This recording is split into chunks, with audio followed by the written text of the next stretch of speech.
Welcome back to the channel. Today we're going to dive into a comparison between the image quality of the iPhone 15 Pro and the Fuji X-H2. We'll be focusing on their RAW capabilities, that's Apple RAW on the iPhone and RAF files on the Fuji. This will be a bright daylight comparison, so no low ISO high noise tests today. We will get into those later. Today we're just literally going to compare shooting these two cameras in optimal light. So sit back, grab a coffee and let's get started.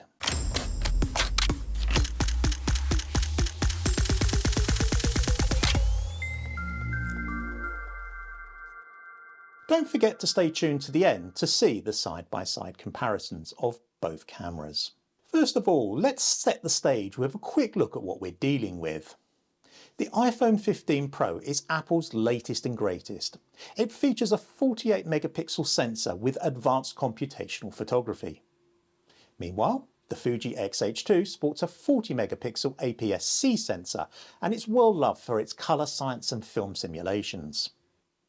There are a couple of caveats with the iPhone 15 Pro. The first is that the 48 megapixels is only on the main camera. And the second is that main camera has to be at 24mm. If you use the alternative focal lengths of 28 or 35mm, the camera defaults to 24 megapixels. So for this test we will shoot the iPhone 15 Pro at 24mm and use an equivalent focal length from the Fuji X-H2, which in this case will be 16mm. The 1.5 times crop factor will make that 24mm.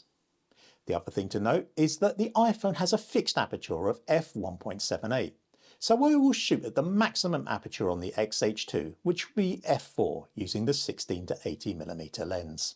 On paper both devices are impressive. The iPhone 15 Pro's quad pixel sensor and the Fuji's X-H2 X-Trans CMOS sensor promise great results, but as we know specs are only part of the story. It's important to note that although the 15 Pro's main sensor is the largest one fitted to an iPhone, it's still many times smaller than that of the Fuji. So I will take both cameras out to one of my favourite locations, the weir on the River Wear in beautiful Durham. I will be there early morning, hopefully the light will be quite tricky, and I will give both cameras a really good workout. Let's head out.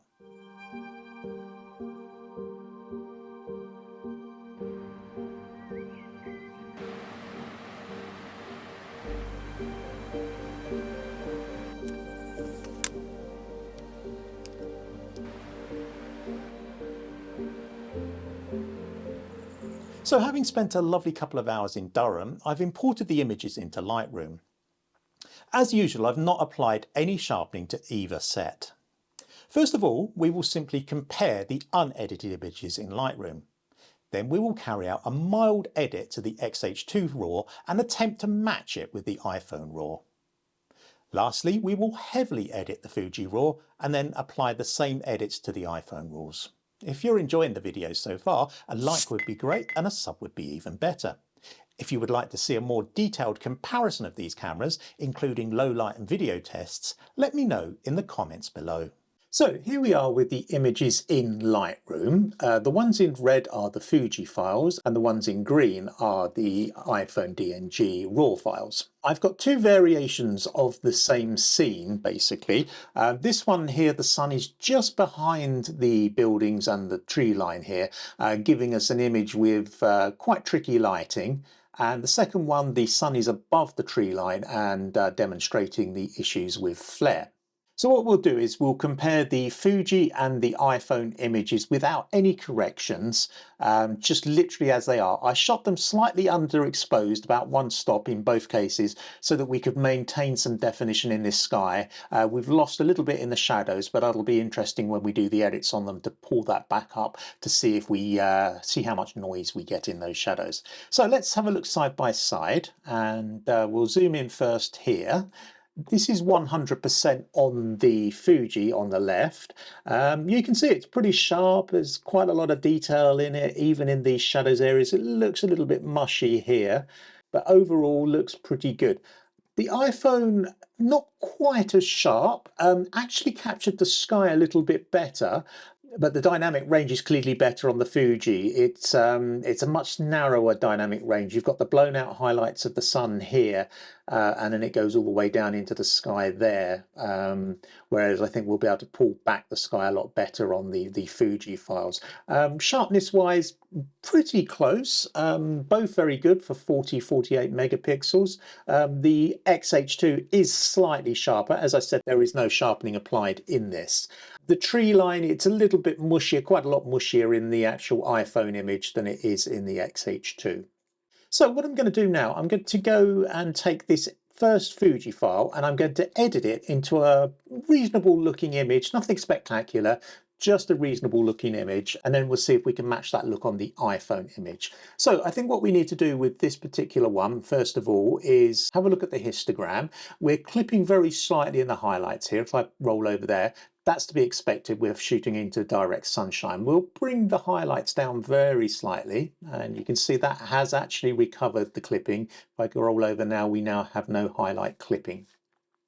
I will bring the shadows up a little bit, and I'll bring the blacks down a little bit, and we'll just add a touch of saturation to it. And that's a very nice daytime image. So if we zoom in, have a little look around, that's a very pretty little image and it looks good. So I'm going to do a similar thing with the iPhone image. So we'll head over to the iPhone image. First of all, you can see from the histogram, we're not clipping the highlights here. We are actually clipping in the shadows. So we'll bring the exposure up a little bit. And as soon as I do, we get clipping. That's the limitations of the dynamic range there. I'll bring the blacks up a little bit and bring the highlights down. So we're just in both sides of the histogram, we're okay. Now I'll bring the shadows up.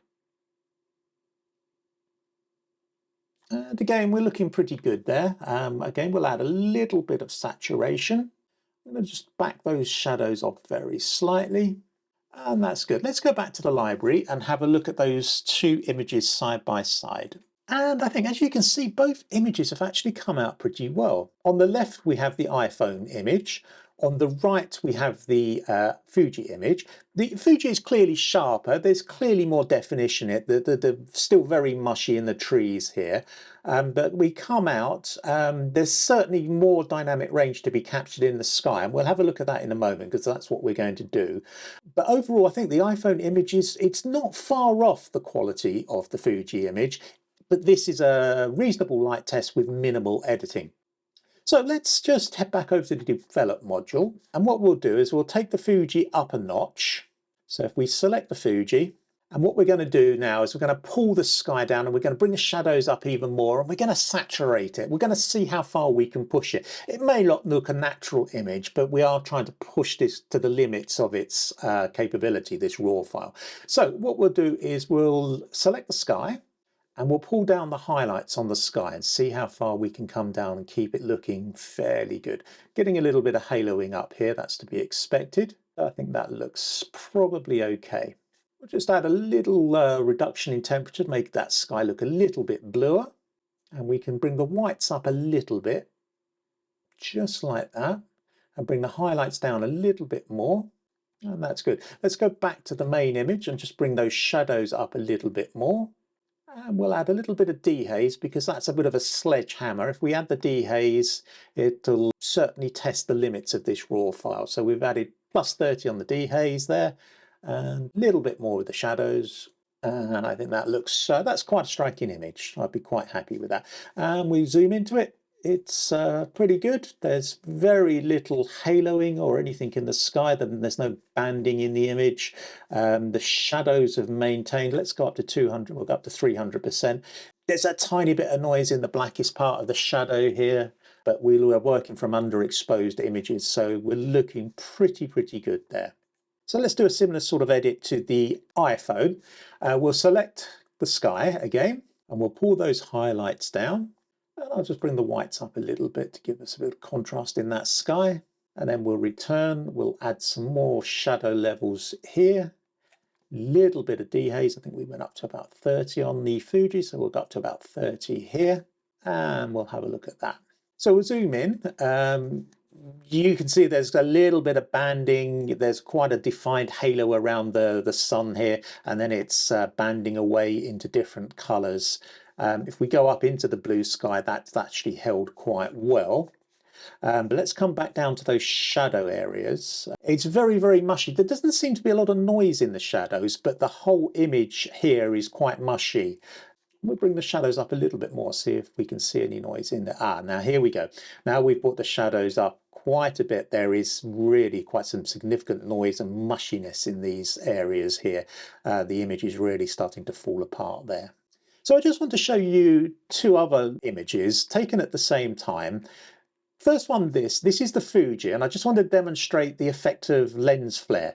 We're shooting straight into the sun. The sun has risen above the cloud line there, and you're getting clipping, obviously. But if I pull back those highlights, let's see how far we can pull them back. Very little back in the highlights, -19 in the highlights, and we're no longer clipping. We've still got quite sort of dramatic lens flare, but it's a controlled and natural looking lens flare. Now, Apple iPhones have a reputation for problems with lens flare, and you can see that here. It's all over the place. The lens was perfectly clean. There was no fingerprints on it. I gave it a good clean over with a lens pen before I came out. And if you zoom up here, you've got quite high level of banding between those areas, sort of demonstrating the lower dynamic range of this sensor. But that flare is really, really quite nasty. It's also a problem when you're shooting at night. You get this type of flare here from the artificial lighting, and it can make images look a little bit disappointing.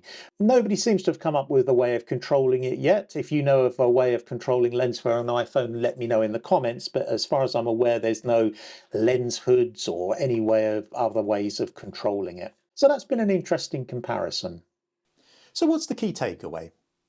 The iPhone 15 Pro is a remarkable device, especially considering its size and convenience. It's perfect for quick shots and casual photography.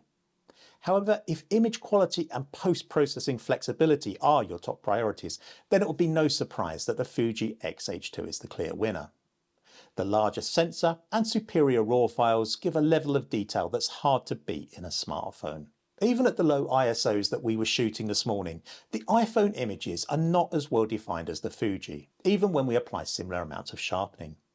Both lenses were wide angle and both suffered from a little lens flare in the conditions that we were shooting in.